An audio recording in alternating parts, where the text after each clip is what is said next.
పుత్రా, ప్రశ్న అనేది ఏదైనా కావచ్చు. దానికి ఇచ్చే బదులు నీ హృదయంలోని స్థితిని ప్రతిబింబిస్తుంది. కోపంతో, అహంకారంతో బదులు ఇస్తే నీ మనస్సే కలుషితం అవుతుంది. కాని ప్రేమతో, క్షమతో, శాంతితో బదులు ఇస్తే నీ ఆత్మ స్వచ్ఛత పొందుతుంది. ప్రతిరోజు అందంగా ఉండాలి అంటే బయట విషయాలు మారవలసిన అవసరం లేదు.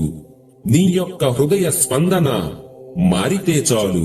ఎందుకంటే బాహ్య ప్రపంచం నీ అంతర్గత ప్రపంచానికి ప్రతిబింబం మాత్రమే.